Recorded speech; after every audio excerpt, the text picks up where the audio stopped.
Me and I'm going to kick her butt. Hey. It's like she knows. She knows that I am, yeah, I'm here. We get locked in the crate. Computer, stop. Oh, it didn't work. Be right back. Just getting the technology working. We're already live. Oh, we are? Yeah, don't say bad words. Computer, stop. What if I want to say bad words? Go outside and say them. I don't want to go outside. Somebody's whiner today. Who's whining? You're whining about cussing, of all things. I'm not whining about it. No? Cheers, everybody. Happy cocktail hour. Uh-oh. I got a problem. This isn't working. Okay. Virus. So in case you're wondering what I'm doing in a bee suit, we literally just finished moving the hive. So one of my hives threw a swarm. And I caught the swarm yesterday. It's been a 3-day process because they threw a swarm. I put them in a hive. They left the hive, went back to their old hive. Next day, nothing. And then yesterday, they threw a swarm, and we spent a couple hours trying to get them into the hive because they were on the ground. And finally, I just shoved the hive up on the ground by them, and they started going in, but they didn't go all the way in before it got dark. So today, they totally moved in. We ratchet strapped the top on, moved the hive up so it's elevated off the ground. And we just got done doing that. So I was still in my bee suit. And I figured it was a good segue into what we're talking about today. So our last few Q&A sessions have been just about whatever you want to talk about. And you can still ask whatever you want. Looks like Christy split 3 hives yesterday to prevent that. Oh, no, I'm the worst beekeeper ever. I just let them do whatever they want, and then when they swarm, I catch them. It's not the right way to do it. It's totally how I do it, though. So we thought we'd talk about some of the things we're doing to ramp up food production on the homestead. And these two are actually going to maybe wag their mouths a little bit tonight more than just me talking at you. You don't have to talk. Can anybody make you talk if you don't want to talk? I mean, okay. So what's been going on is that we have been quarantined here. We kind of self-quarantined earlier than other people because there are some underlying health issues that could put some of us at risk, and we didn't want to get anybody sick. Plus, I ship coffee, and I wanted to be able to confidently say to my customers, I'm shipping COVID-free coffee. So we self-quarantined 4 weeks ago. 4 weeks? It might have been. It feels like forever, guys. Yeah. I really just want to go swim laps at the pool. What day is it? I don't know what day it is. It's Thursday. So we self-quarantined 4 weeks ago, and we've just been, it's been really a test of the storage we have here. Cheers. I found a lime in the fridge. Super excited. And has Jeff ever joined in on a Q&A session? Jeff? Who's Jeff? Jeff from Army Corps, maybe? I don't know. James will tell me who Jeff is eventually. Probably your cabin tenant. He wouldn't. I don't talk about. Oh, you mean from Quarantine in the Holler, Jeff? That is my cabin tenant. No, he has not joined. He's been on Quarantined in the Holler, and Jeff works for the Army Corps, and he's no longer in the Holler. So he's helping put together a hospital in Nashville. So we don't know when he'll be back. We think he'll be back later this month. And I've been texting with him to see if he needs anything because I can, in a safe way, jump in my car and drop a box. But he said he's fine. There's plenty of food. And he's been in a Quarantine in the Holler episode, but not one of these. When he comes back and we're all back to cool, we'll probably put him on a Q&A session if he's up for it. It just depends on if he wants to or not. But because of this, we've been looking around at the shortages in the store And, I'm trying to spread as much what can you do and ways for people to, manage it's a change to always be home. Some people are bored, some people are not. But to manage some of that and take that time rather than binge watching Game of Thrones and focus it into something that can build value in your life. Because we can binge watch Game of Thrones? At your house you can. I don't have internet. Not my problem. So we started realizing that Don't do that. we have a lot of dog activity tonight. Yeah, We started realizing, with the food supplies sort of messed up and supplies kind of messed up, we better take a look at doing practicing what we preach and getting more food off the Holler. And I have not done as much food production here the last 2 years. Can you just put those two outside, please? Because it's been a focus. It's been a focus on. She can go. Yeah, it's been a focus more on the coffee business, getting the podcast community going, getting the workshops going, and I just simply haven't had a lot of time to be weeding and taking care of vegetables. Somebody's came in from the garden. Cool. So as this started happening, we started having meetings over coffee about, well, what can we do? We're asking everybody else what they can do. What can we do? And Nighthawk came home with a couple of new pets. Tell them about what you got going on there. Right now I'm raising some meat rabbits. And I have 6 baby bunnies. So probably another 7 to 11 weeks they'll be ready to graduate. Yeah.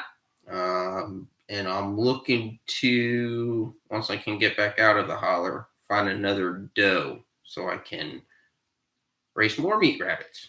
So one rabbit will feed how many of us for one meal? Will it feed 3 of us? If I make a stew? Yeah, Probably. if you make a stew, yeah. When I made rabbits, when I would get rabbit for a stew, Yeah. I would probably make about 5 meals for myself. And that So would be like 3 once a meals for week. normal people? Yeah. No. Cheers. Got to get the skinny jokes in. Okay, so 1 rabbit can feed us for 1 meal, or 2 rabbits for 1 meal if we're just doing meat. Yeah. And you have how many babies? 6. 6. So that's 3 meals right there. Or it could be more. It could be 6 meals depending on what we do with it. And then I thought, well, I haven't had a pig here in a while. And I talked about it. And then Mark Alexander said, I have one for sale. So Lady Pig moved in, and she is mostly red waddler. And she's kind of friendly. And so we have a pig, and she's eating scraps from us. And then we have, I'm fermenting corn for her. And of course, she can eat pasture, but she's not really into the grass right now. I don't know why. So we're going to work on that with her a bit. Right now, we're just kind of getting all used to each other. And she's gone from being scared of me to at least joyfully running towards me when she sees me, because she's realized that I have the food. And she's letting me touch her now. I really want to make her docile, not to process her, but to see if she can produce more pigs. So we may be having a gentleman caller come visit when she's a little bit older. I got a question here. What breed do you use for your meat rabbits? That's you, Nighthawk. I'm not sure what they are. Sorry to say, I'm not sure what they are. Mutt rabbits. Are they mutt rabbits? Maybe. Okay, so he got it from a friend who raises rabbits, and he's not sure which breed it is. So yeah, I've only eaten rabbit 1 time in my life, guys. Oh, And that's sad. I know. It was at a restaurant in Texas. I was with Jack Spirko that's even worse. at his 10th anniversary. Rabbit pot pie was so good, and I can't wait to get into Nighthawk's rabbits when that time comes. So it'll be really fun. Yes, and the rabbit poop in the garden, we've already harvested it. So this weekend, another thing we're doing is going. So I've been all aquaponics and hydroponics, as many of you have noticed. I have a really nice plot of dirt up there. The reason I haven't been working it is the weeds. So I have some perennials like asparagus that come up, but I don't plant anything up there except for like garlic or whatever. And just let her. Just ignore her. I'm gonna put her in the crate. Okay. His dog's being a butt tonight. So instead, after sitting down and talking, I thought, let's see if we can get more vegetables. So now we're working the dirt up there and planting it. And to add fertility, what I had to do this weekend. I was like about to do a beet patch. And she asked me to bring down some of the rabbit poop to work into the soil. In truly glamorous homestead style. Mm-hmm. I borrowed poop from my neighbor that I'm not going to give him back until I feed it to him in the form of beets. And I love beets. Yes, Bear is quiet as usual. New Zealand whites are great for meat. That's good to know, Ken. Do you have any? Because he needs another doe. Okay, so we got the pig. We're gonna breed her and then hopefully make future bacon seeds. I still have pork in the freezer, and I'll probably buy some pork from our friend who we bought the pig from if I run out. But tomorrow, if you pay attention to the YouTube channel, because I'm going to be processing some of the meats from the freezer a little bit differently than usual. So I'm going to be grinding meat, and I'll probably show that on YouTube. So yeah, sadly no, but hopefully soon. Well, I hope so too. And if you find the source, let us know, because he needs another doe. That might be a good one to add. I'm just making decisions for you left and right. Fine. Okay. So I do have a line for a New Zealand one. Oh, you do? I do. Oh, hey. So I might be able to get one. Yeah. I'll have to talk to him once I... Ken and Nighthawk need to talk. No way to count how many rabbits I've eaten. That's awesome. Okay, so then the other thing I wasn't going to do was chickens. I have 3 chickens left. A truck is driving up with 3 months worth of feed right now. Pretty sure. Probably. This is like par for the course in a holler. There is always something going on. Is it? There's like a pallet. There's a pallet of food. Okay, so we also decided to change how we do animal feed. And we're ordering it a quarter at a time and then doing what we do in our pantry, loading from the back and filling from the front. I have a friend who works at Tractor Supply. So, I don't have to even go get it. He just comes here and drops it in base camp, because we're storing it in base camp right now. I'm going to set up a different storage system here. But we have dog food and cat food and rabbit food and goat food and pig food and duck food. And baby chick food. I have all the food. So we're going to do a run of meat birds. And the meat birds, we're going to do 50. They're going to be tractored over at base camp and not here. So tactical is going to be taking care of those. What we've done is we've figured out who can raise what and then who has time to take care of it. So it's not just one of us responsible, right? And base camp has some great flat grass. What? I now hate you. Why do you hate me? There's literally a pallet of food in the back of the truck. Welcome to the live stream. There's You literally want to come say hi? feed in the back of his truck. There's a pallet of feed. Sonny, There's no reason to hate me. We're I well have supplied. to unload it. This is Hi, everybody. This is Brian Wire. Nice to meet He's you. a good friend. Careful. Anyone with experience with quail, been doing some studying, and we have a cage rescue watch. Okay, so Brian, not this Brian, but Brian Young, who you see on social media, has raised quail. He's a good one to reach out to and talk to. And I have quail egg cartons here in my pile of crap. I don't know why I have it.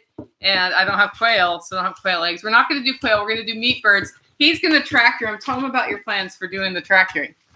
So what I'm thinking right now is CC off. just because of the ground that we have to work with, it's not really level. So I'm thinking a smaller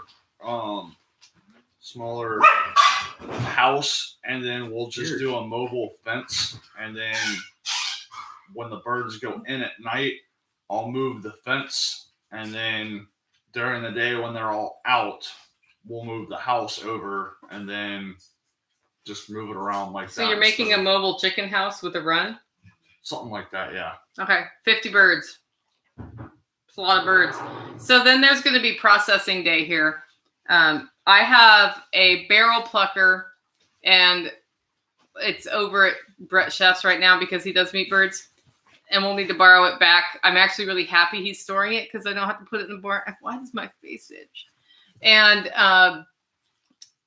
that's what we're going to be doing with the chickens. So we're going to do 50 meat birds. And realize, guys, we tap into some, it seems like a lot of food for 3 people, but we feed a lot of people at the workshop and such. So some of the food we produce we're putting back into events. So there's that. And then talk to them about your hydro plans. Oh, which hydro plans? Because there's a number of them. So we've got her aquaponic system out front, and then we're also in the process right now of putting together a hydro system for primarily tomatoes. Yeah. With a couple other things that are going to get incorporated into that. And then I've also been playing with a lot of hydro stuff. She's got a bunch of hydro stuff going in her kitchen. So we've got starts galore right now.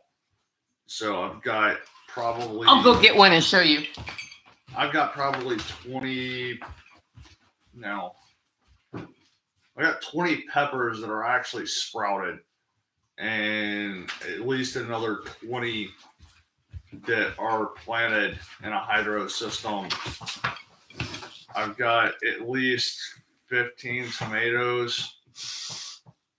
She's got stuff. A lot of mine aren't quite that size yet, but they're getting there. So we got a lot of hydro starts, lettuce, kale, all sorts of other stuff. Yeah, I started 40 lettuce plants and then rounded out a 64 plug tray with things like dill that I like on lettuce. So all lettucey sort of stuff. 2 days ago, it's already germinated. And I do that by using these rapid rooter plugs that you see here in the tomato. Wow. You know what? I grabbed the one tomato that's in a 2-inch net cup that hasn't been cut out. So can you go get me a different tomato, please? One of the big ones. So this was started put that one back. It was started 3 weeks ago. I think 3 or 4 weeks ago. In that same system, I have 64 plugs in a tray. I have a seed in each plug, or more than one seed, depending. And then they germinate, and then we put them into a system that's in a tray, and we have them real close to each other, and the roots have an air gap, and then go to the water. So this is one, and the way I did these is, except for the one I just had that I didn't know I did it that way, I cut a hole in the bottom of the net cup so that I can pull it out and transplant the tomato into a 4-inch net cup. And these things are like, I could put this in dirt and get it used to being in soil right now and sell this plant for like $3, $3 to $5. And it was a seed 4 weeks ago. So this has worked really well. It also comes with a free stink bug. I hate stink bugs. By the way, Ken Ish tells you should learn how to pluck chickens without the plucker. Because everybody should do that once. I've already done it once. I'm good, Ken. I'm good. I'm going to use the barrel plucker. So I've done it. This is a tomato of a non-specific variety. I'm growing 4 varieties of tomatoes. I had them carefully labeled first. And then I realized that all of the tomatoes in this tray are going in front of my house. And so now I don't care what kind goes where. Could you put that back, please? So that's how we're going. So those same plugs that you saw in there, in order to seed the lettuce, I have a 10 by 10 tray, It takes 8 by 8 in plugs, and I did 40 plants because 40 lettuce plants right now are what I think we need to harvest lettuce on an ongoing basis, by harvesting from the leaves on the outside to the inside between the aquaponics system and the indoor lettuce growing system. It's keeping up just on our lettuce needs. So that's another thing. And I don't quite have 40 plants right now. When I bump up to 40, it'll be a little bit better. And Brian's going to get to taste some of the homegrown lettuce tonight because he's staying for dinner. So. Okay, so Ken, I've already done manual plucking of chickens. I've slept on the ground. I like sleeping on a mattress better. So I'm going to use the chicken plucker when we go to do 50 birds. And then also, we probably won't do all 50 in one day. We'll probably do that over a couple of days. Yeah. But then also I've got a couple of tomatoes that I started in a hydro system, and I took cuttings off of those and put them in the rapid rooter plugs and actually got them to root. And I've already got 2 that I have transplanted from the hydro system into a wicking bucket, and they're actually doing pretty well right now. I've still got to water from the top a little bit, but they're in soil right now and growing.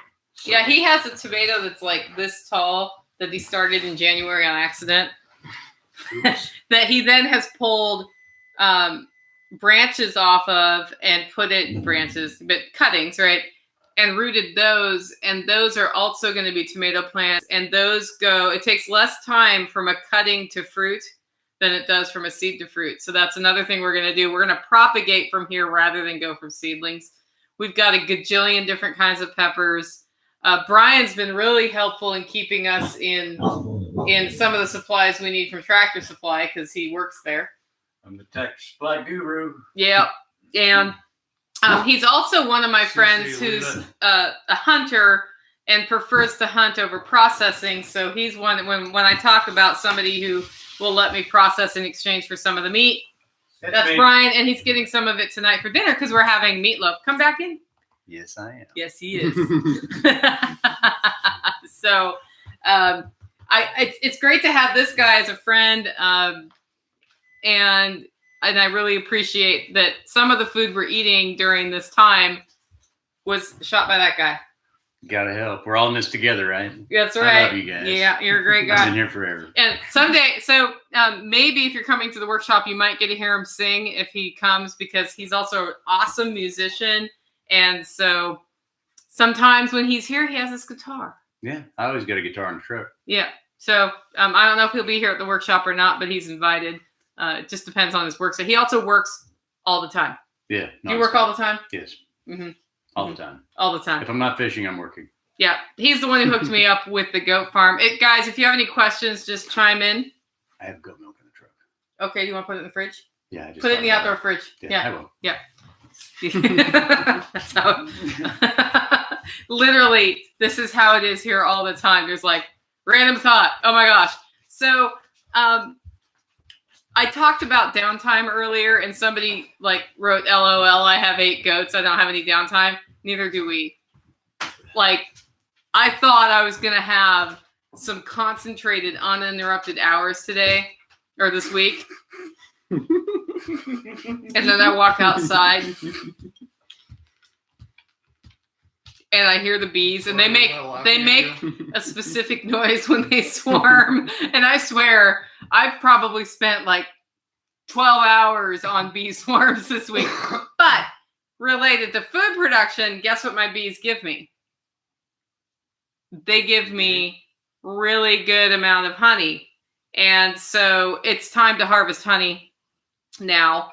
And I need to go into the hives and do that. Usually Ken comes out and helps me because I need a little moral support when I go into beehives because I find bees they trigger a fear reaction in me that's hard for me to control. I've controlled it really well this week, right? Yes. Yes.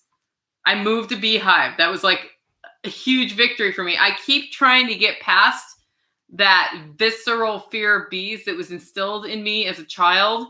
But it's part of why I raise bees by leaving them the heck alone because I don't like it stung. I don't like getting stung. Even though it doesn't kill me, I don't like it. Right. So, Carrie says he's found the rapid rooter plug. It's durable for reuse. Yes, I've done that too, Carrie, and I cut them in half. So out of 50 plugs, I get 100 uses. You just have to poke a hole in the bottom part. Left Seat Adventures said, and turn it into mead. Yes. Or just eat it. But yeah, I'm going to be starting some mead. Another way, speaking of that, we're producing food is how? What are you supposed to do yesterday and today that you haven't done? Start brewing some more beer. Brewing beer. So if you don't have to go to the store to buy beer, you can brew beer. You can make beer. They've started brewing beer. We have a kegging system from the workshops. So beer is fantastic. Yeah. Yeah. And it's tax free. Yeah. You're staying for dinner, right? Yes. Okay, good. Moonshine's good too. Uh-huh. Brian also likes moonshine. Anything Good to know. homemade. Mhm. So Ken says, how do you harvest and process your honey? Okay, so what I do is I go out and make sure 80 to 90% of the honey is capped. And I pull out those frames, as many frames as I think I can, while leaving them with enough honey, to last through the year. And in one hive last year, I think I over harvested. So my bad. Because I lost a hive this winter, and now I have that hive back because I just caught the other hive today or yesterday.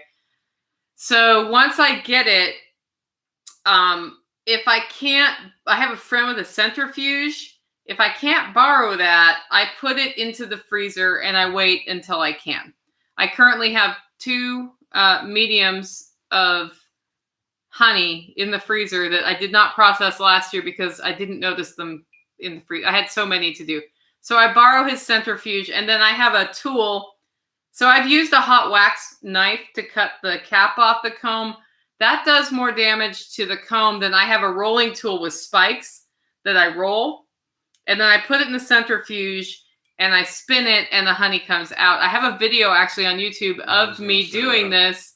It works better than anything I've done. I have also done it to where I just, cut off the cap and lean it on like diagonal on a cookie sheet and let it drip down. But you just don't get as much honey that way. The centrifuge works great. Cool. Yeah? What's a centrifuge? That's a thing that's a spinny thing. Specifically to get honey? Yes. Okay. Yeah, it's like an extractor. Imagine a dryer drum, but instead of like this, it's like this. And it spins around in a circle and all the honey goes like that.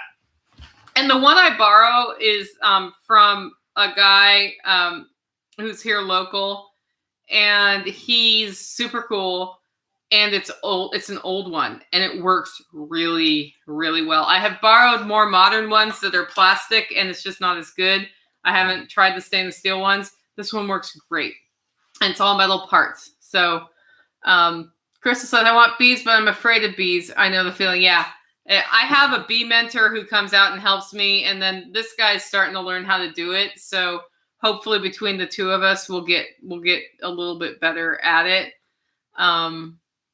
Homebrew, everything is better. It's the right. True. What do you think of that first batch of beer? It's good. Yeah, That's I would drink off your glass, but coronavirus. There's more out there for you. You better hurry up and drink some of it because I'll finish the rest of it. But No, you're gonna leave me one glass.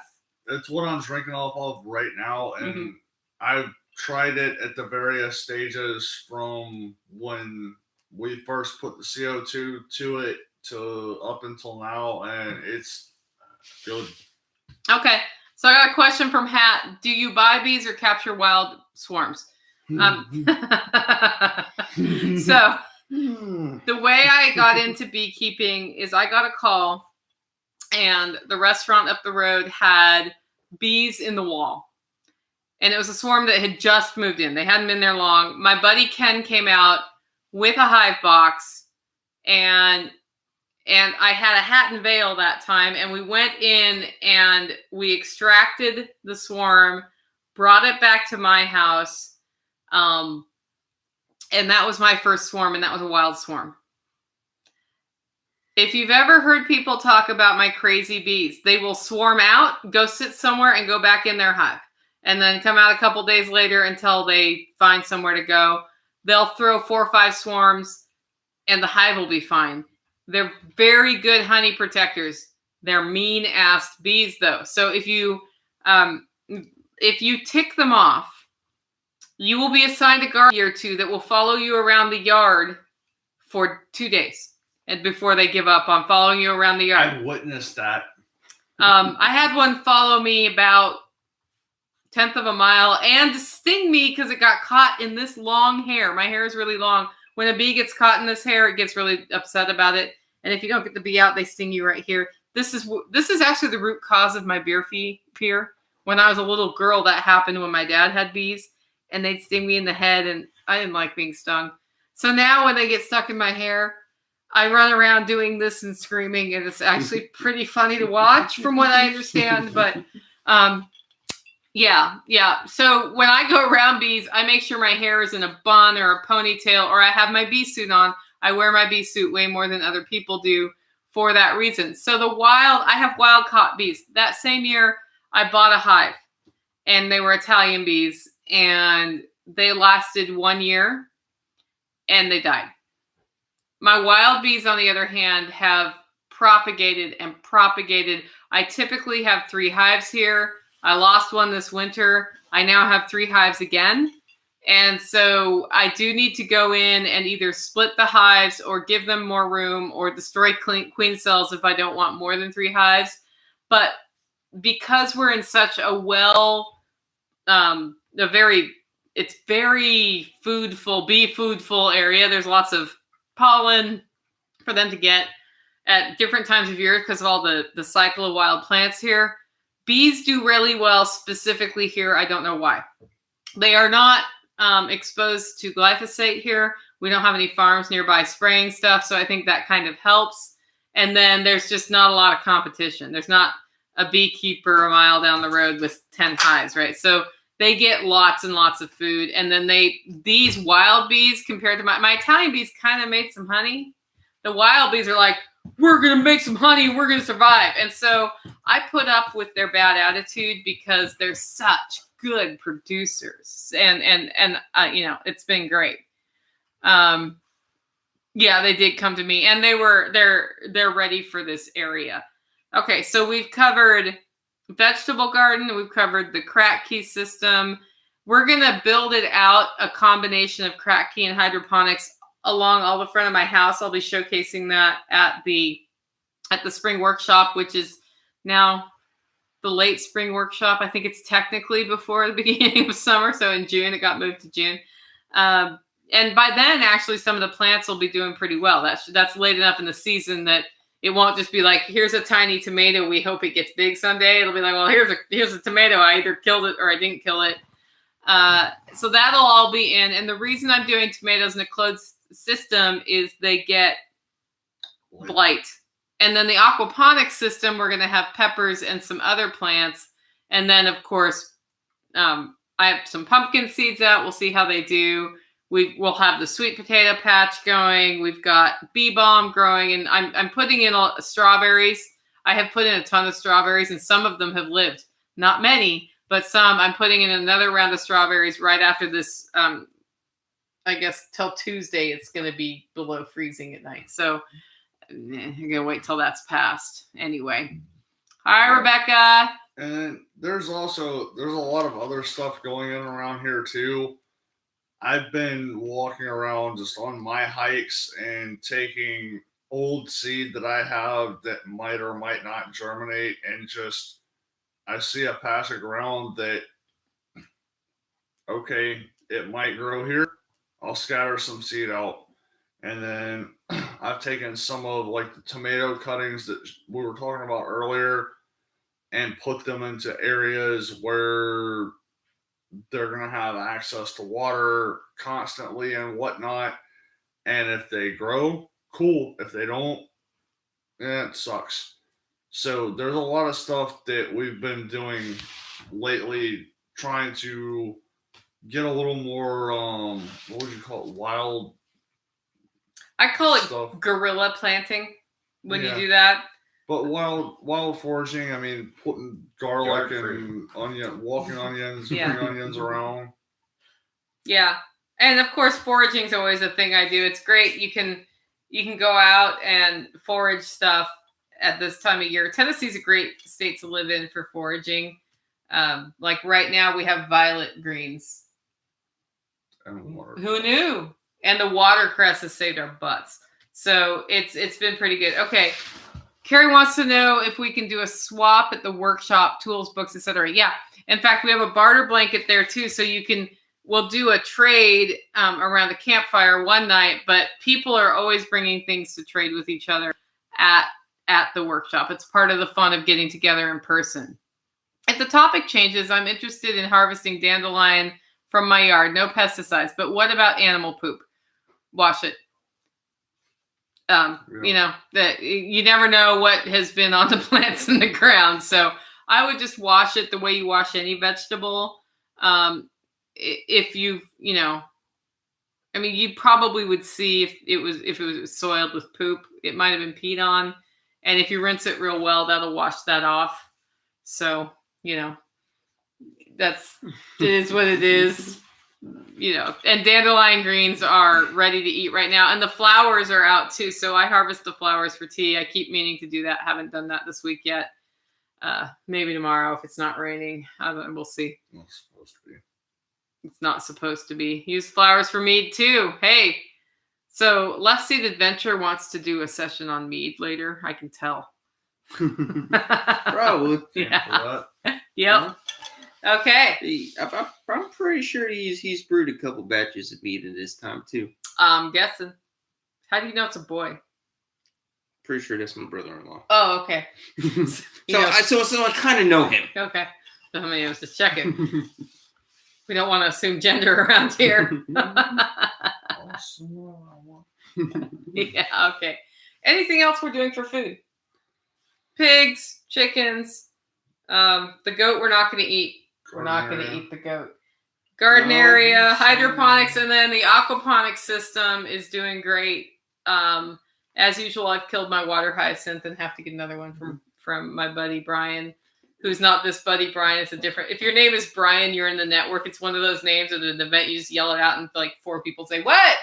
Hey, wait. Remembering them. You said rabbits. You said we're not eating the goat. Not eating the goat. Can we eat the ducks? You never said we couldn't eat the ducks. Not yet.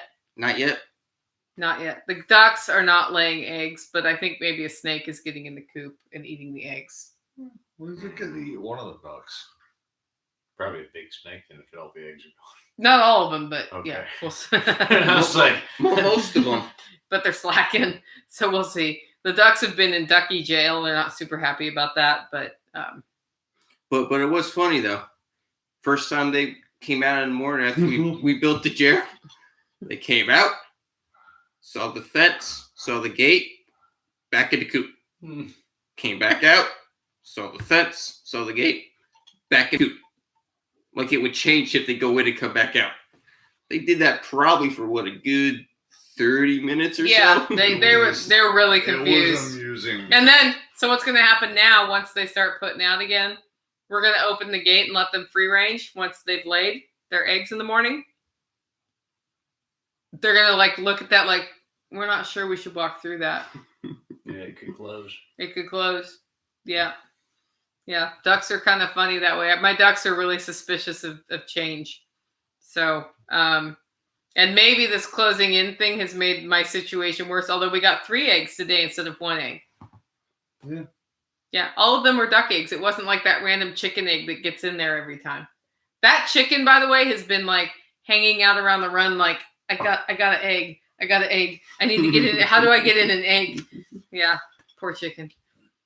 So, any other questions before we sign off tonight, guys? I was kind of thinking we'd talk about the economy stuff too, but I'm not sure I want to go there tonight. This margarita is too good.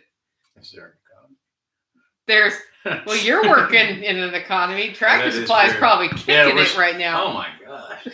It's ridiculous how much. Tractor we have to Supply pay. is selling out of stuff. They're doing great. Ever made homemade sour cream? Yes, Rebecca, I have. The easiest way to do that if you already have sour cream is to take a pasteurized, not ultra pasteurized, half and half or milk, but I prefer half and half or heavy whipping cream because it makes better sour cream. And then you put like a quarter cup of the sour cream in there, and you pour the milk in. I put it in a mason jar and I shake it, and then leave it at room temperature. And what happens is that culture will start working it, and you'll end up with sour cream. That is the easiest way to do it. You can heat it up and hold it at a steady temperature to increase your results. And I believe the temperature would be 86 degrees. It's kind of like making yogurt, really. It's just a slightly different flavor. So, I mean, that's all you got to do. If you don't have sour cream handy, you can buy a culture for it, and then you heat the milk up to 86. I'm pretty sure is the amount for sour cream, and then you put that culture in, and the same thing. You leave it at that temperature until it solidifies, and you have sour cream. It's one of the easiest things to make. I did make a video about that years ago, but it's not on this channel. It's on my personal channel that I don't actually use. That's if you look for Nicole Sauce, you'll see a video I made on making homemade sour cream. I might do it again. We don't go through a lot of sour cream here, and I wonder how goat's milk would do on that. I have all goat's milk right now. So I am in a herd share, Rebecca, and I get goat's milk and a gallon a week, and I can get more sometimes. And challenge. well, this week I didn't because I had the gallons. Now I need more already because I'm going to make more cheese. But I haven't made goat's sour cream for it. What I found with sour cream is the higher the fat content, the better. So if I can figure out how to separate kind of like the cream of the goat milk from the goat milk, which is harder to do with goat milk than cow milk, I may make some goat sour cream and see how that tastes, because I think that'd be interesting. So challenge what? Challenge to do it. Do what? What you just said. Oh, yeah. Just get it separated.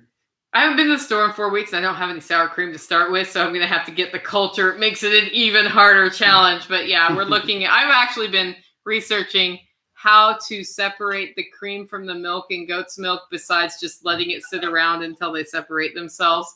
And I may be doing some videos on trying it. And if I do that, guys, you're going to see me fail, but I'll keep trying. I'll keep trying because I like to try things. But yeah, sour cream's super easy. And once you start doing sour cream, you might as well get into cheese making at that point, because from there, the process is you culture it, which is what you're doing for sour cream. And then you coagulate it to make the curd, and you connect it, and it all becomes cheese. And homemade cheese is actually pretty good too. The thing that's keeping me going cheese-wise during this not going to the store time, that 5-pound bag of shredded cheese I got at Sam's Club and put in the freezer. That thing's awesome. I got it because I was making chaffles because I was doing keto. So that thing's been bailing out. And then this goat's milk that Brian totally hooked me up at the farm that does the herd share. What's their name? Harmony Lane. Harmony Lane in Smithville. I brought you some. Yeah. Cheese. Cheese. In the Oh, refrigerator. okay. I should give you some cheese I just made too. Oh, really? You want some? Yeah. Oh, you make good cheese. I do. So Harmony Lane, what was I saying though? Oh, I don't know. I don't know. That's where the milk is. Anyway, that's where what the milk is. Like, I get a gallon of milk. I don't drink a gallon of milk. I put some milk in my coffee and that's it. And so I have all this extra milk. And so I can make cheese and keep us in cheese just from the milk that's coming in at the rate of a gallon a week for 2 people, because he doesn't eat cheese. Or drink milk. He doesn't drink milk. He's allergic. Well, I hammer that milk. We experimented. We're like, he's allergic to cow's milk. Is he allergic to goat milk? Tried a little bit of cheese she made one time from the goat milk. I was not happy the next morning. Yeah, so he's allergic to goat's milk too. Yeah, you can use a cream separator. I don't have one. I've started researching cream separators too, Crystal. And so far I haven't found one in a price range I like. So we'll see. Makes it super easy. It makes it super. Does she have one? Yes. Oh. We make butter. That's usually the last year. All the milk I was taking home was the 2%. I milk bet if I beg her, she will just let me buy some separated, won't she? Well, that'd be the easy way. We haven't been making butter, so we haven't been using it. So you might see. I don't know. Yeah, I'm gonna see if she'll let me buy some cream too next week, because that would make it way easier for me to do some of the other higher cream. Because I'd like to make some butter. Mhm. Yeah, and making butter is so easy too. You know, you get the cream, the heavy cream from the milk, and then you just basically make whipped cream. There's not enough fat content in the goat milk though. No. We had to use half cow, half dairy cow. So they're half using goat. half cow, half goat. I have a friend who's done it with just goat milks, Really? but it's not as firm. So you basically make whipped cream, and then you keep whipping, and then it eventually turns into butter, and you press out the water with cold water. So yeah, goat butter. Right now we have enough butter stored because we haven't been going through so much butter. Any other questions before we sign off, guys?